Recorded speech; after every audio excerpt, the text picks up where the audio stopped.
I woke up to the sound of my neighbors screaming. Not the usual morning birdsong or the gentle hum of my solar panels soaking in the early sunlight. No, this was a high-pitched, rage-fueled screech. My heart pounded as I threw on my robe, rushed outside, and stopped dead in my tracks. My solar panels were gone. The entire array ripped straight off my roof, leaving nothing but exposed wires and a sickening sense of violation in my gut. And there, standing smugly in my yard, was the devil herself, Karen from the HOA, arms crossed, an infuriating smirk plastered across her face like she had just won the lottery. "You weren't in compliance, Mark," she said, her voice dripping with fake sympathy. "So I fixed the problem." Fixed? My blood pressure spiked so fast I could practically hear my veins popping.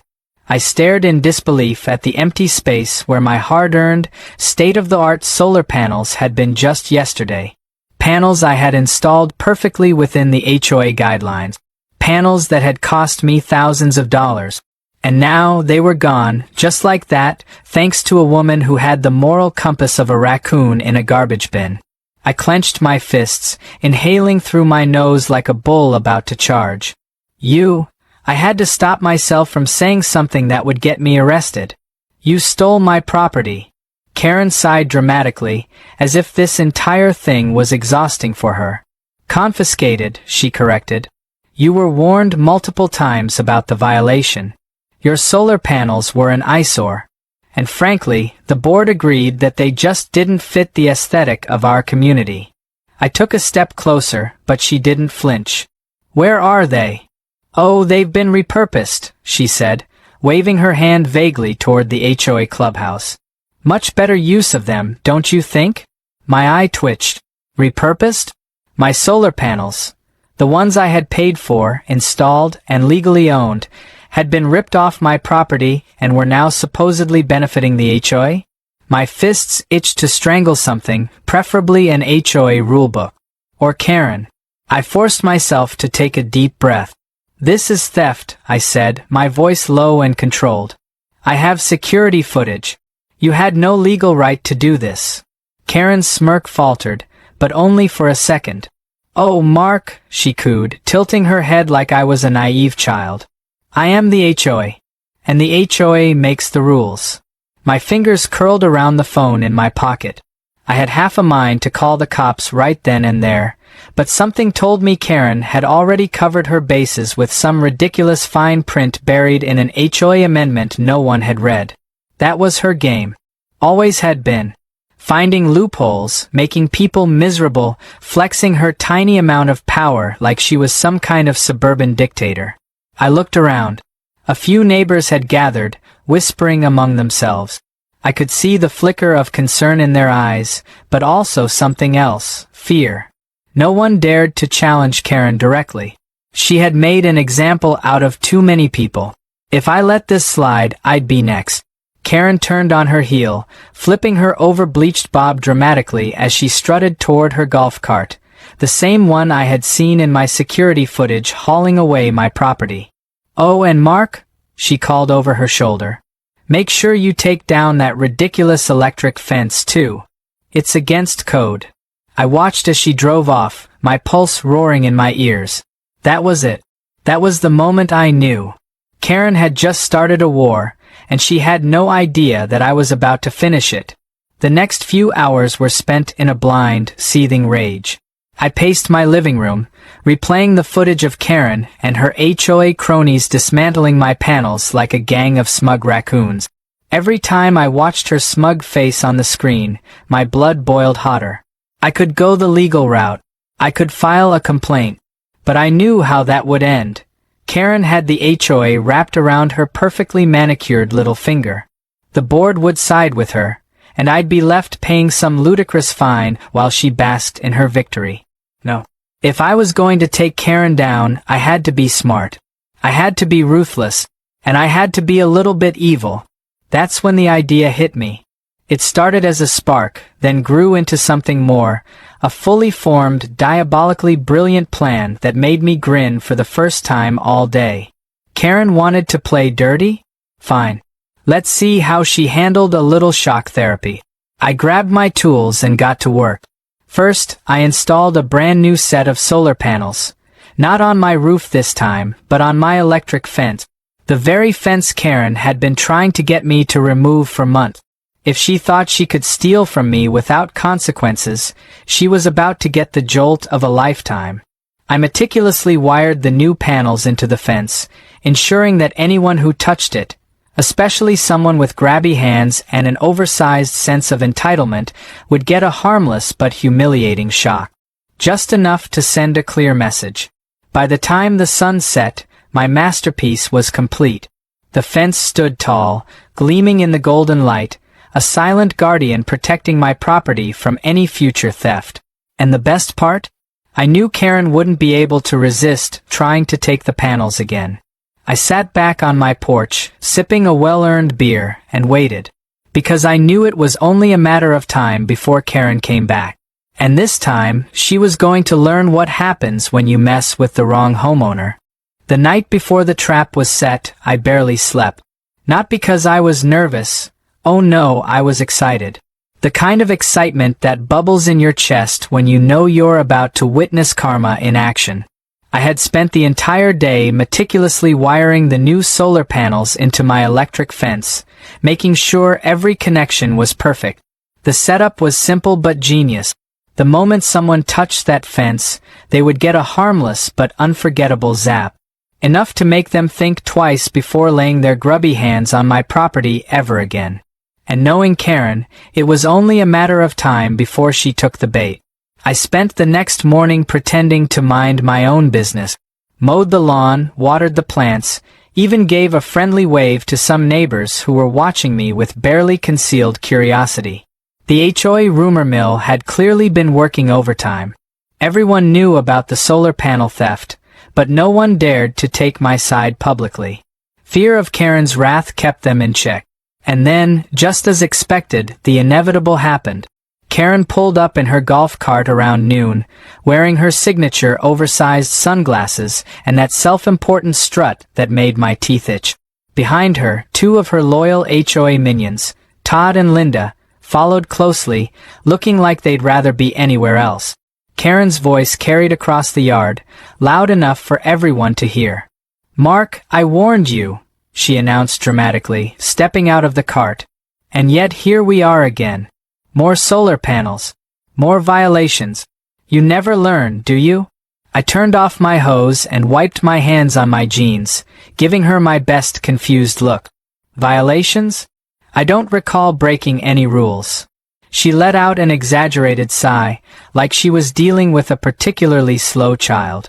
"The HOA has strict policies about the aesthetic harmony of our neighborhood. And your little science project here? It's an eyesore. I gave you a chance to comply voluntarily, but since you refuse, I have no choice but to remove them again." I raised an eyebrow. "Oh? You mean steal them again?" Todd and Linda exchanged nervous glances, but Karen didn't flinch. She was too deep in her own delusions of power. "Confiscate," she corrected smugly. "And since you clearly don't learn your lesson, I'll be adding a fine this time. A substantial one." I crossed my arms. "Let me get this straight. You're planning to break onto my property again and take something that belongs to me?" Karen gave a tight smile. "Mark, you really need to stop thinking of it that way. This is about community standard. And as president of the HOA, it's my responsibility to enforce them. Now, are you going to take them down yourself, or will we have to do it for you?" I fought the urge to grin. She had no idea she was walking straight into a trap. I shrugged, stepping aside with a gesture toward the fence. "Go ahead." Karen's smile widened. She turned to Todd and Linda. "Well, get to work." Todd hesitated. Karen, are we sure about this? Last time, people were kind of upset about." Karen snapped her fingers impatiently. "Oh, stop being dramatic, Todd. It's just solar panels. Do you want your HOA privileges revoked?" Todd swallowed hard and stepped forward, reluctantly reaching for the first panel. And then it happened. The moment his fingers brushed the frame, a crackling jolt surged through him. His entire body seized up, and with a shout of surprise, he stumbled backward, his hair standing on end like a cartoon character who had just been electrocuted. Linda, in a reflexive act of concern, reached out to steady him, and got zapped herself. She let out a yelp, flailing wildly before falling flat on her backside. Karen, standing between them, looked at both of them in complete bewilderment. What the? Before she could finish her thought, she reached for the fence herself. The zap that followed was magnificent. Karen screamed. Not a little yelp, not a startled gasp. A full-blown, horror movie-worthy scream that sent birds flying from nearby trees. Her entire body convulsed, and in her panic, she stumbled backward, tripped over a flower pot, and landed face-first in my azalea bush. For a few glorious seconds, everything was silent. And then, somewhere in the distance, a snicker. A neighbor. Then another. And another. The crowd that had been cautiously watching from their porches and driveways erupted into laughter. Someone actually whistled in approval. Karen, red-faced and disheveled, scrambled to her feet, yanking leaves and petals from her hair. What just happened?" she shrieked. I leaned casually against the fence, suppressing the biggest grin of my life. "Oh, didn't I mention? I wired my solar panels to my electric fence. Gotta protect my property, you know?" Karen's jaw dropped. You can't do that," she sputtered. I shrugged. "Sure I can. My fence was already there. It's completely legal. And the panels? Well, they're mine, and I'm protecting them." Todd, still recovering from his shock, muttered, "I think my soul left my body." Linda sat on the ground, rubbing her arm. I can still feel my teeth vibrating. Karen, however, wasn't laughing. Her face contorted with pure, unfiltered rage. "You think this is funny?" she hissed. "You think you've won?" I nodded. "Oh, I know I have." Her lips curled into a tight, trembling line. She turned sharply toward the small crowd of neighbors, who were now wide-eyed with delight. Some were still filming the aftermath. This is a violation," she screamed. "Mark has endangered the community. This is a criminal offense. I'm calling the police." I tilted my head, looking at the security camera mounted on my porch. "Oh, please do. Let's show them the footage of you and your goons breaking onto my property, attempting to steal from me, again, and getting exactly what you deserved." Karen's face paled. The crowd murmured. A few people actually cheered. And that was when Karen realized something. For the first time ever, she had lost. She stomped her foot like an angry toddler, spun on her heel, and stormed back to her golf cart. Todd and Linda, looking thoroughly traumatized, scrambled after her. The golf cart screeched away, leaving nothing behind but tire marks on the pavement and the sweet, sweet satisfaction of victory in my chest. I turned back toward my house, taking a deep breath of the best air I'd ever breathed in my life. Karen had been humiliated. The HOA had been put in its place.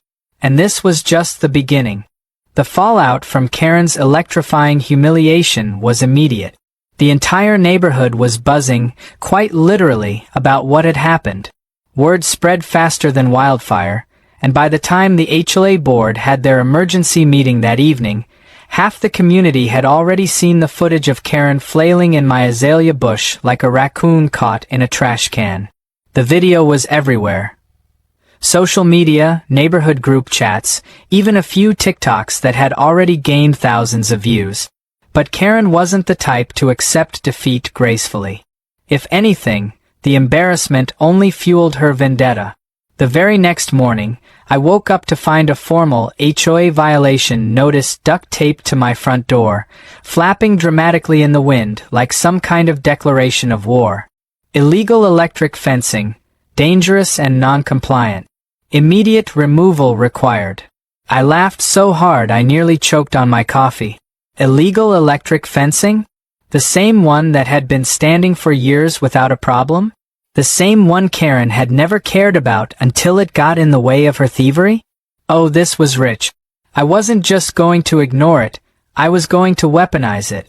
I grabbed my phone and sent a message to the entire HOA email list. Dear neighbors, in response to Karen's recent concerns about community safety, I'll be hosting a live demonstration of my fence's dangerous electric capabilities. Since she seems to believe it's an actual hazard, I invite anyone who feels at risk to come and see for themselves. I'll even provide refreshments. See you all at 5 p.m. By late afternoon, a good 30 people had gathered outside my yard, all waiting for the show. Some had brought lawn chairs. A few had brought snacks. It was a full-on neighborhood event. Karen, of course, arrived in a huff, arms crossed, flanked by 2 other board members, one of whom looked like he'd rather be anywhere else. I stood in front of the fence, hands in my pockets, grinning. All right, folks, let's get this settled once and for all. My so-called dangerous electric fence runs on a solar-powered, low-voltage system. It's harmless. But just in case anyone's skeptical, let's do a little test. I turned to Karen and gestured toward the fence. Since you seem so worried about it, why don't you be the first volunteer? Her nostrils flared so hard I thought she might spontaneously combust. I am not touching that death trap. Then let me demonstrate, I said, and before she could object, I reached out and placed my entire hand on the fence. Nothing. No shock, no jolt, nothing but a mild tingle. Exactly as I had designed it. The crowd murmured. Some even laughed. One of the neighbors, Mike, stepped forward. Wait, so you're telling me this is what Karen called the cops over? Karen's face went beet red. That's not the point. It's the principle. It's an eyesore and a safety hazard. Mike squinted at the fence. It looks just like a normal fence to me. Another neighbor chimed in. Didn't Karen steal your solar panels? Karen froze. The energy of the crowd shifted. This wasn't just about my fence anymore. This was about Karen abusing her power for the last several years. I folded my arms. Great question. You know, Karen never really explained why she thought it was okay to steal thousands of dollars worth of solar panels from a homeowner. A murmur of agreement rippled through the crowd. Karen panicked. It was an HOA decision. Oh. I raised an eyebrow. So where exactly did the HOA install my panels? Because they sure as hell aren't on my roof anymore. The board member standing beside her, a balding man named Richard, cleared his throat awkwardly.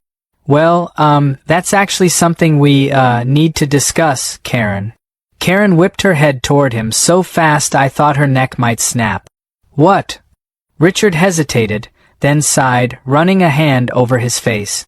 Look, after last night's incident, some of us started looking into, some of your past financial decisions.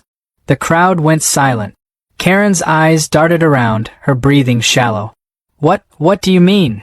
Richard cleared his throat. The solar panels? They weren't repurposed for the community like you claimed. They were sold. And we traced the money. He sighed again, looking genuinely disgusted. Karen, you used HOA funds for personal expenses, a spa membership, a Peloton, a $500 steakhouse bill. Gasps rippled through the crowd. Someone muttered, "Oh, hell no." Karen's face went from red to pale in an instant. That's ridiculous. I was reimbursing myself for HOA-related business. Richard cut her off. You embezzled HOA funds. We have the receipt. We're calling an emergency vote to remove you as president immediately. A roar of approval erupted from the crowd. People cheered, some even clapped. Karen looked around in horror, realizing that her power, her entire reign of terror, was collapsing right in front of her. She opened her mouth to argue, but the crowd drowned her out. Someone shouted, "Get out, Karen!" Another yelled, "Take your rules and leave." Karen whirled toward me, her eyes filled with pure hatred. "This is your fault," she screamed. I gave her the biggest, most satisfied grin of my life. "No, Karen. This is karma." That was the final straw. With a wordless scream of frustration, she stormed off to her golf cart, revved the tiny engine like a NASCAR driver, and peeled out of the neighborhood. The HOA board officially voted her out within the hour. The financial scandal was bad enough, but the fact that she had shamed herself so publicly made it impossible for her to recover. By the next morning, she was gone. I woke up, stepped onto my porch, and took the deepest, most satisfying breath of my life. The sun was shining. The air was crisp. And most importantly, Karen was no longer the HOA president. As I walked to my yard, I was greeted by Mike, who handed me a cold beer. That, he said, grinning, was the most satisfying thing I've ever seen. I clinked my beer against his. To Karen free living. The neighborhood erupted into cheers. And just like that, peace was restored. My solar panels were returned, the HOA was restructured, and best of all, my electric fence remained standing, because, as it turned out, everyone liked it better than Karen.